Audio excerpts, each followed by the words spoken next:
जीवन परिचय। सूरदास जी का जीवन परिचय हमें सबसे पहले पेज के राइट साइड में शॉर्ट में लिखना है नाम, पिता का नाम, जन्म स्थान, भाषा शैली, उसके बाद प्रमुख रचनाएं, निधन, साहित्य में स्थान, उसके बाद हम लॉन्ग टर्म में लिखेंगे। सूर के जन्म स्थान एवं जन्म तिथि के विषय में विद्वानों में बहुत मतभेद है। कुछ विद्वान इनका जन्म वैशाख सुदी संवत 1535 सन 1478 ईस्वी में स्वीकार करते हैं। अगर हमें किसी सन का संवत निकालना है, जैसे जन्म का हमें इनका संवत निकालना है कि किस संवत में इनका जन्म हुआ था, तो हम क्या करेंगे, जो सन दिया हुआ है इनके जन्म का उसमें हम 57 या 57 ऐड कर देंगे तो हमारा संवत निकल के आ जाता है। ऐसे मृत्यु का संवत निकालना है तो जिस सन में इनकी मृत्यु हुई है उसमें 57 ऐड कर देते हैं तो हमारा संवत निकल के आ जाता है।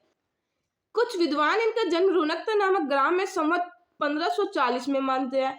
कुछ विद्वान सिही नामक स्थान को सूरदास का जन्म स्थल मानते हैं। इनके पिता का नाम पंडित रामदास सारस्वत था। सूरदास जी जन्मांत थे या नहीं, इस संबंध में भी अनेक मत है। कुछ विद्वानों का मत है कि प्रकृति और बाल मनोवृत्तियों एवं मानव स्वभाव का जैसा सूक्ष्म और सुंदर वर्णन सूरदास ने किया है वैसा कोई जन्मांत कदापि नहीं कर सकता। सूरदास जी वल्लभाचार्य जी के शिष्य थे और उनके साथ ही मथुरा के गौ घाट पर श्रीनाथ जी के मंदिर में रहते थे। सूरदास का विवाह भी हुआ था तथा विरक्त होने से पहले ये अपने परिवार के साथ रहा करते थे।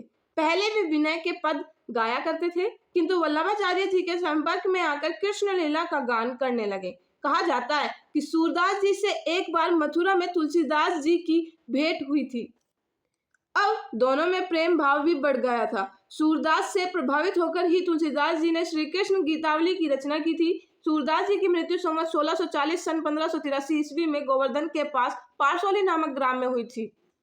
साहित्यिक परिचय। हिंदी काव्य जगत में सूरदास कृष्ण भक्ति की अगाध एवं अनंत भावधारा को प्रवाहित करने वाले कवि माने जाते हैं।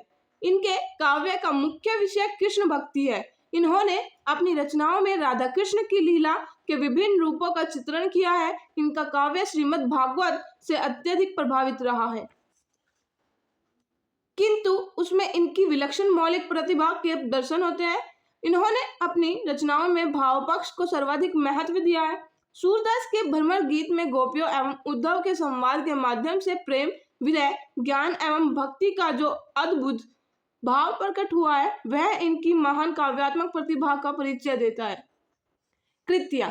सूरदास जी के 3 ग्रंथ ही उपलब्ध हुए हैं, सूरसागर, सूरसारावली, साहित्य लहरी। हिंदी साहित्य में स्थान। महाकवि सूरदास हिंदी के भक्त कवियों में शिरोमणि माने जाते। भाषा की दृष्टि से तो संस्कृत साहित्य में जो स्थान वाल्मीकि का है वही ब्रज भाषा के साहित्य में सूर का है। इन्हें हिंदी काव्य जगत का सूर मीन्स सूर्य कहा गया है।